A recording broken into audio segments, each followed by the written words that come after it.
க்ஷேத்ராதனம் சேனலுக்கு உங்களை அன்புடன் வரவேற்கிறோம். இது திருநெல்வேலி கோவில்கள் பற்றிய நமது தொடரின் நிறைவு பகுதியான பார்ட் 8.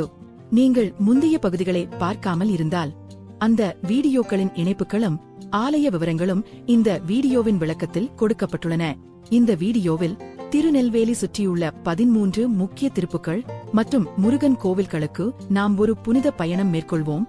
புராணங்கள், அதிசயங்கள், தவம், குணமடைதல், தைரியம், ஞானம் மற்றும் தெய்வீக பாதுகாப்பு நிறைந்த கோவில்கள். இந்த வீடியோ இங்கிலீஷ், தமிழ், தெலுங்கு மற்றும் கன்னட மொழிகளில் கிடைக்கிறது. லிங்க்ஸ் விளக்கத்தில் கொடுக்கப்பட்டுள்ளன. அனைத்து கோவில்களின் விரிவான விவரங்கள் என் வலைப்பதிவில் கிடைக்கின்றன. லிங்க் விளக்கத்தில் உள்ளது. இந்த புனித முருகன் பயணத்தை தொடங்குவோம்.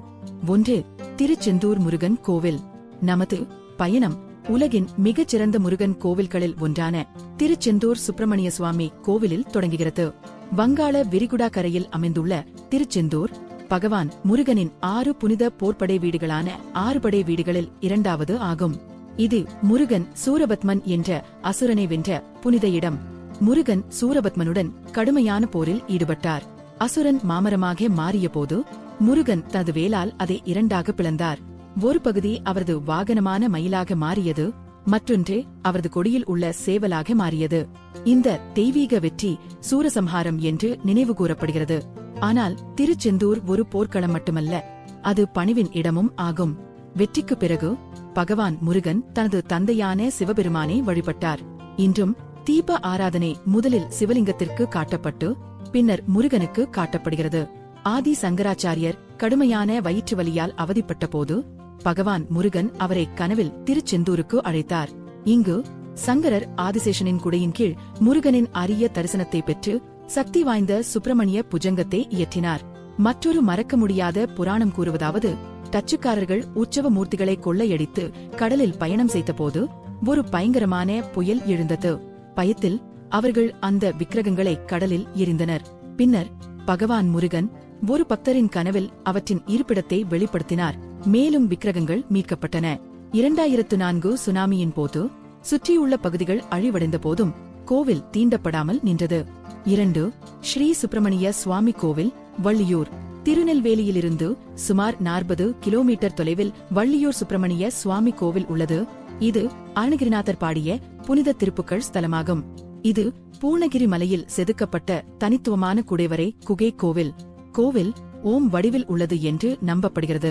இங்குள்ள பிரதான தெய்வம் வள்ளிதேவியுடன் பகவான் சுப்பிரமணியர். விக்கிரகம் திருச்செந்தூர் வடிவத்தை ஒத்திருக்கிறது மற்றும் அழகான வைரங்கள் பதிக்கப்பட்ட வேலை ஏந்தியுள்ளது. வள்ளியை திருமணம் செய்த பிறகு பகவான் முருகன் இங்கு வந்ததாக நம்பப்படுகிறது. அன்பால் நிரம்பிய வள்ளி தேவயானே தனது எல்லைக்குள் வர விரும்பவில்லை. முனிவர் அகஸ்தியர் அவளை சமாதானப்படுத்தி தேவயானையை ஒரு சகோதரியை போல ஏற்றுக்கொள்ளுமாறு அறிவுரை கூறினார். மற்றொரு புராணம் கூறுவதாவது, வள்ளியின் வேண்டுகோளின்படி முருகன் தனது வேலால் நிலத்தை தாக்கிய போது புனித சரவண பொய்கை உருவானது. வள்ளியூர் முருகனை குழந்தை இல்லாத தம்பதிகள் சிறப்பாக வழிபடுகின்றனர். இங்கு மனமார்ந்த பிரார்த்தனை குழந்தை பேற்றை தரும் என்று பக்தர்கள் நம்புகின்றனர். 3. ஸ்ரீ இலஞ்சி குமாரர் கோயில், குற்றாலம். குற்றாலம் அருவிகளுக்கு அருகில் சித்திரா நதிக்கரையில் அழகிய இலஞ்சி குமாரர் கோயில் அமைந்துள்ளது. இப்போது முருகன் கோவிலாக பிரபலமாக இருந்தாலும் இலஞ்சி சிவபெருமானுடனும் ஆழமாக இணைந்துள்ளது. இங்கு முருகன் திருவிலஞ்சி குமாரர் என அறியப்பட்டு வள்ளி மற்றும் தேவயானையுடன் மயில் மீது அமர்ந்துள்ள அழகிய இளமையான இறைவனாக காட்சி தருகிறார். முனிவர் அகஸ்தியர் குற்றாலத்திற்கு வந்தார், ஆனால் அவருக்கு நுழைவு மறுக்கப்பட்டது. பின்னர் அவர் இலஞ்சிக்கு வந்து முருகனை பிரார்த்தித்தார். முருகன் அவருக்கு வழிகாட்டினார். மேலும் அகஸ்தியர் வெள்ளை மணலால் 2 சிவலிங்கங்களை உருவாக்கினார். அவை பின்னர் ஒன்றாக ஆனது இருவாலிகா நாயகா என்று போற்றப்பட்டது. மற்றொரு ஆழமான புராணம் கூறுவதாவது, ஒருமுறை 3 முனிவர்கள் பிரம்மா, விஷ்ணு அல்லது சிவன் யார் உயர்ந்தவர் என்று விவாதித்தனர். முருகன் ஒளிமிகு இளைஞனாக தோன்றி ஒரே தெய்வீக சத்தியம் பிரம்மாவாக படைக்கிறது, விஷ்ணுவாக காக்கிறது, சிவனாக அழிக்கிறது என்று வெளிப்படுத்தினார். 4. ஸ்ரீ பாலசுப்பிரமணிய சுவாமி கோவில், ஆய்க்குடி. தென்காசி அருகில் புனித ஹனுமான் நதி கரையில் மனம் கவரும் ஆய்க்குடி பாலசுப்பிரமணிய சுவாமி கோவில் அமைந்துள்ளது. இது மற்றொரு திருப்புக்கள் ஸ்தலமாகும். தமிழ்நாட்டின் பல முருகன் கோவில்களிலிருந்து வேறுபட்டு ஆய்க்குடியில் தனித்துவமான கேரள பாணி கட்டிடக்கலை மற்றும் வழிபாட்டு மரபு உள்ளது. இங்குள்ள பிரதான தெய்வம் பாலசுப்பிரமணியர், முருகனின் பாலரூபம். அவர் தாமரையில் அமர்ந்து 4 கரங்களுடன் பக்தர்களை கருணையுடன் ஆசிர்வதிக்கிறார். இந்த கோவிலின் சிறப்பு என்னவென்றால், முருகன் 5 புனித மரங்களின் கீழும் 5 தெய்வங்களின் நடுவிலும் வழிபடப்படுகிறார். சிவன், விஷ்ணு, அம்பிகை, கணேசர் மற்றும் சூரியன். புராணத்தின்படி ஹனுமான் சீதையை தேடிக்கொண்டிருந்த போது அவருக்கு தாகம் ஏற்பட்டது. தனது பணியை தாமதப்படுத்தாமல் அவர் தனது வாளால் ஒரு ஓடையை உருவாக்கினார். இது ஹனுமான் நதியாக மாறியது. ஸ்ரீராமரும் அதன் கரையில் ஓய்வெடுத்ததாக நம்பப்படுகிறது. ஆய்க்குடி, காரிய சித்தி, முயற்சிகளில் வெற்றி மற்றும் பிள்ளை பேறு, குழந்தை வரம் ஆகியவற்றிற்கு பிரபலமாக உள்ளது. பக்தர்கள் சிறப்பு ஹனுமான் நதிப்படி பாயசத்தை சமர்ப்பிக்கின்றனர். 5. கழுகுமலை ஸ்ரீ முருகன் கோவில். திருநெல்வேலியிலிருந்து சுமார் 50 கிலோமீட்டர் தொலைவில் உள்ள கழுகுமலையில் இந்த பகுதியின் மிகச் சிறப்பான முருகன் கோவில்களில் ஒன்று உள்ளது. இந்த திருப்புகழ் ஸ்தலம் ஆரம்பகால பாண்டியர்களின் குடைவரை கட்டிடக்கலையின் அற்புதமான எடுத்துக்காட்டு. இங்கு முருகன் தனித்துவமானவர். அவர் தெற்கு நோக்கி அமர்ந்துள்ள அரிய வடிவத்தில் இருக்கிறார். மற்றொரு சிறப்பு மயில். பொதுவாக முருகனின் மயில் அவரது வலது பக்கத்தில் இருக்கும். ஆனால் இங்கு அது இடது பக்கத்தில் உள்ளது. மரபின்படி இந்திரன்தானே மயிலாக தோன்றி முருகனை வழிபட்டார். கழுகுமலை அருகிலுள்ள வெட்டுவான் கோயிலிற்காகவும் பிரபலமாக உள்ளது. இது மேலிருந்து கீழாக செதுக்கப்பட்ட நிறைவடையாத குடைவரை சிவன் கோவில், ஒரு கட்டிடக்கலை அதிசயம். இந்த இடத்தின் முக்கிய புராணம் ஜடாயுவின் சகோதரர் சம்பாதியுடன் இணைக்கப்பட்டுள்ளது. முருகன் அசுரர்களுக்கு எதிராக போரிட்ட போது சூரபத்மன் மறைந்திருந்த இடத்தை கண்டறிய சம்பாதி உதவினார். அவரது பக்தியால் மகிழ்ந்த முருகன் அவருக்கு முக்தி அருளினார். 6. ஸ்ரீ திருமலை குமாரசுவாமி கோவில், தென்போதே. பண்போலி அருகில் மேற்கு தொடர்ச்சி மலைகளால் சூழப்பட்ட அழகிய திருமலை குமாரசுவாமி கோவில் அமைந்துள்ளது.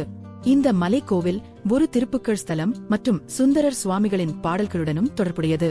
பக்தர்கள் பாரம்பரியமாக சன்னதியை அடைய 625 படிகளை ஏறுகின்றனர். இங்கு பகவான் முருகன் திருமலை குமாரசுவாமி என்றும் மூக்கன் என்றும் அழைக்கப்பட்டு வழிபடப்படுகிறார். மலை ஓம் வடிவில் உள்ளது என்று நம்பப்படுகிறது. ஒரு புராணம் கூறுவதாவது, முருகன் பூவன்பட்டர் என்ற பூசாரியின் கனவில் தோன்றி தனது விக்கிரகம் மூங்கில் புதரின் கீழ் மறைந்திருப்பதாக வெளிப்படுத்தினார். எறும்புகள் வழிகாட்டின. விக்கிரகம் கண்டுபிடிக்கப்பட்டு இங்கு பிரதிஷ்டை செய்யப்பட்டது. மற்றொரு சக்தி வாய்ந்த புராணம் சிவகாமி அம்மையாரை பற்றியது. கோவில் கட்டுமானத்தில் உதவிய பெண் துறவி. கனமான தூண்கள் மலையிலிருந்து உருண்டு வந்தபோது முருகனின் அருளால் பாதுகாக்கப்பட்டு அவற்றை தனது தலையால் நிறுத்தியதாக நம்பப்படுகிறது. மலையின் மேல் உள்ள புனித குளம் முனிவர் அகஸ்தியரால் உருவாக்கப்பட்டதாக நம்பப்படுகிறது. மேலும் மரபின்படி முருகனுக்காக ஒவ்வொரு நாளும் ஒரு தாமரை மலர் மலர்ந்தது. 7. குற்றாலநாதர் கோவில், குற்றாலம். குற்றாலம் அதன் அருவிகளுக்கு பிரபலமானது. ஆனால் இயற்கை அழகை தாண்டி இது ஆழமான ஆன்மீக சக்தியை கொண்டுள்ளது. குற்றாலநாதர் கோவில் முதன்மையாக ஒரு பெரிய சிவன் கோவில் மற்றும் நடராஜரின் பஞ்சசபைகளில் ஒன்றான சித்திரசபை. இருந்தாலும் இது முருகனுக்கும் புனிதமானது. ஏனெனில் அருணகிரிநாதர் இங்கு பகவான் முருகனை புகழ்ந்து திருப்புகழ் பாடினார். இந்த கோவில் சங்கு வடிவில் உள்ளது மற்றும் முனிவர் அகஸ்தியருடன் தொடர்புடையது. சிவபெருமானின் திருமணத்தின் போது பூமியை சமநிலைப்படுத்த அகஸ்தியர் தெற்கே வந்தபோது முருகன் அவருக்கு வழிகாட்டினார். அகஸ்தியர் இங்குள்ள விஷ்ணு வடிவத்தை சிவலிங்கமாக மாற்றினார் என்று நம்பப்படுகிறது. அவரது விரல் தடங்கள் இன்னும் லிங்கத்தில் காணப்படுகின்றன என்று நம்பப்படுகிறது. அகஸ்தியர் தெய்வத்தின் தலையை அழுத்தியதால் இறைவனுக்கு நிரந்தர தலைவலி உள்ளது என்று நம்பப்படுகிறது. அதனால் ஒரு சிறப்பு மூலிகை எண்ணெய் தெய்வத்திற்கு பூசப்பட்டு பிரசாதமாக வழங்கப்படுகிறது. குற்றாலத்தின் சித்திர சபை செப்புத்தகடு பூசப்பட்ட கூரை மற்றும் இயற்கை நிறங்களால் செய்யப்பட்ட ஓவியங்களுக்கும் பிரபலமானது. 8. ஸ்ரீ திருநாகேஸ்வரர் கோவில், நாங்குநேரி. நாங்குநேரியின் இதயத்தில் புகழ்பெற்ற வானமாமலை பெருமாள் கோவிலுக்கு அருகில் பழமையான திருநாகேஸ்வரர் கோவில் அமைந்துள்ளது. இந்த கோவில் 1500 ஆண்டுகளுக்கும் மேலானது என்று கூறப்படுகிறது. மேலும் அருணகிரிநாதர் இங்கு பகவான் சுப்பிரமணியரை புகழ்ந்து திருப்புகழ் பாடினார். இங்குள்ள பிரதான தெய்வம் திரு நாகேஸ்வரர், சுயம்பு சிவலிங்கம் மற்றும் தேவி சிவகாமி அம்மே. இந்த கோவில் திருநெல்வேலி பகுதியின் பஞ்ச ஆசன ஸ்தலங்களின் ஒரு பகுதியாகவும் உள்ளது. இங்கு பகவான் முருகன் ஒரு முகத்துடன் 4 கரங்களுடன் தனது மயிலுடன் நின்ற கோலத்தில் காட்சி தருகிறார். பக்தர்கள் குறிப்பாக சர்ப்பதோஷ நிவாரணத்திற்காக இங்கு வழிபடுகின்றனர். 9. ஸ்ரீ சுப்பிரமணிய சுவாமி கோவில், குறுக்குத்துறை. புனித தாமிரபரணி நதிக்கரையில் திருநெல்வேலி நகரத்திற்கு மிக அருகில் குறுக்குத்துறை சுப்பிரமணிய சுவாமி கோவில் அமைந்துள்ளது. இந்த கோவில் நதிக்கு மிக அருகில் இருப்பதால் கனமழை காலங்களில் இது அடிக்கடி நீரில் மூழ்குகிறது. இருந்தாலும் ஆண்டுதோறும் இது உறுதியாக நின்று கொண்டிருக்கிறது. இதன் மேற்கு சுவர் படகின் முன்பகுதி போல கட்டப்பட்டுள்ளது. வெள்ள நீரின் வேகத்தை உடைத்து கோவிலை பாதுகாக்கிறது. பிரதான தெய்வம் பாறையில் செதுக்கப்பட்டுள்ளது. மரபின்படி திருச்செந்தூர் முருகன் விக்கிரகத்திற்கு பயன்படுத்தப்பட்ட கல் இந்த பகுதியிலிருந்தே வந்தது. பின்னர் நதியில் குளிக்க வந்த ஒரு முதிய பெண் முருகன் உருவத்தைக் கண்டு வழிபடத் தொடங்கினார். படிப்படியாக அந்த ஸ்தலம் கோவிலாக வளர்ந்தது. இங்கும் முருகன் திருச்செந்தூரை போல சிவபூஜை செய்வதாக காணப்படுகிறார். 10. ஸ்ரீ ஸ்வர்ணமலை கதிர்வேல் முருகன் கோவில், கோவில்பட்டி. கோவில்பட்டியில் ஸ்வர்ணமலை என்ற சிறிய மலையில் சக்தி வாய்ந்த கதிர்வேல் முருகன் கோவில் அமைந்துள்ளது. இங்கு பிரதான தெய்வம் முதலில் சிற்ப வடிவம் அல்ல, வேல், முருகனின் தெய்வீக ஈட்டி. புராணம் கூறுவதாவது, கோவில்பட்டியைச் சேர்ந்த ஒரு பக்தர் இலங்கைக்கு சென்று கதிர்காம முருகனின் ஆழ்ந்த பக்தராக ஆனார். அவர் திரும்பிய போது இறைவனை விட்டு பிரிந்த துயரத்தை உணர்ந்தார். முருகன் அவர் ஏந்திய வேலே கோவில்பட்டி மலையில் வழிபடுமாறு அறிவுறுத்தினார். இவ்வாறு கதிர்காம முருகனின் வேல் இங்கு பிரதான தெய்வமானது. கந்த சஷ்டி காலத்தில் பக்தர்கள் இங்கு வந்து சத்ரு சம்ஹார வேல் பதிகம் ஜபித்து எதிரிகள், கரும மந்திரம், வறுமை, நோய் மற்றும் மன வேதனைகளில் இருந்து விடுதலைக்காக பிரார்த்திக்கின்றனர். 11. ஸ்ரீ வேலிமலை குமாரகோவில், முருகன் கோவில். கன்னியாகுமரி அருகில் திருநெல்வேலியிலிருந்து சுமார் 90 கிலோமீட்டர் தொலைவில் புகழ்பெற்ற வேலிமலை குமாரகோவில், முருகன் கோவில் அமைந்துள்ளது. இங்குள்ள பகவான் முருகனின் விக்கிரகம் சிறப்பானது. சுமார் 8.5 அடி உயரம் கொண்டது. தேவி வள்ளி அவரின் அருகில் நிற்கிறாள். இந்த கோவில் முருகன் மற்றும் வள்ளியின் தெய்வீக திருமணமான வள்ளி கல்யாணத்துடன் ஆழமாக இணைந்துள்ளது. மரபின்படி வள்ளி இங்கு வாழ்ந்தாள், தனது தோழிகளுடன் விளையாடினாள், தினை வயல்களை காத்தாள். மேலும் முருகன் அவரது அன்பை வெல்ல பல்வேறு வடிவங்களில் வந்தார். அருகிலுள்ள புனித இடங்களில் வள்ளி குகே, வள்ளி சுனே, வள்ளி சோலே மற்றும் முருகன் முதியவராக வேடமிட்டு வந்த கிழவன் சோலே ஆகியவை அடங்கும். முருகன் இங்கு வள்ளிக்காக வேங்கை மரமாக நின்றார் என்றும் நம்பப்படுகிறது. இந்த மலை மற்றும் குகை கோவில் கேரளா பாணி வழிபாட்டு மரபுகளை பின்பற்றுகிறது. மேலும் கேரளத்திலிருந்து பல பக்தர்கள் இந்த திருத்தலத்திற்கு வருகை தருகின்றனர். 12. கொழுந்து மாமலை முருகன் கோவில், திருநெல்வேலி.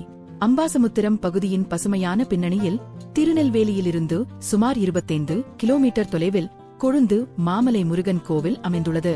இங்கு பகவான் முருகன் பாலரூபமான பால சுப்பிரமணியராக தரிசனம் தருகிறார்.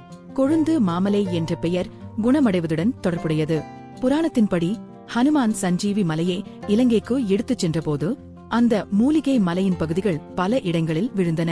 கொழுந்து மாமலை அத்தகைய ஒரு இடம் என்றும் அது மூலிகை சக்தியால் நிறைந்துள்ளது என்றும் நம்பப்படுகிறது.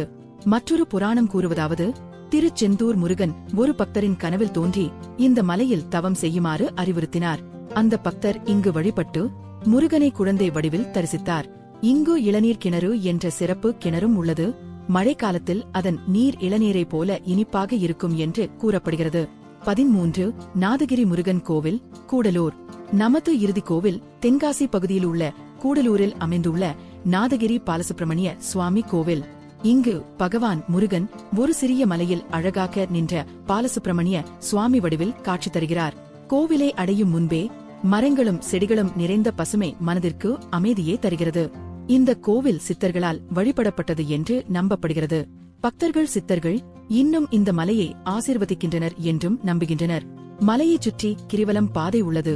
மேலும் பக்தர்கள் குறிப்பாக மாதாந்திர கார்த்திகை நாட்களில் இங்கு வழிபடுகின்றனர். அன்னதானமும் நடைபெறுகிறது. சாத்தியமானால் ஒவ்வொரு முருகன் பக்தரும் வாழ்க்கையில் குறைந்தது ஒரு முறையாவது இந்த புனித கோவில்களை தரிசிக்க முயற்சிக்க வேண்டும். இந்த வீடியோ உங்கள் மனதை தொட்டிருந்தால் இதை சக பக்தர்களுடன் பகிருங்கள். பாரதம் முழுவதும் இன்னும் பல புனித கோவில் பயணங்கள், பழமையான புராணங்கள் மற்றும் ஆன்மீக கதைகளுக்காக க்ஷேத்ராதனம் சேனலை சப்ஸ்கிரைப் செய்யுங்கள். ஓம் சரவண பவ. வேல்வேல் முருகா. வெற்றிவேல் முருகா.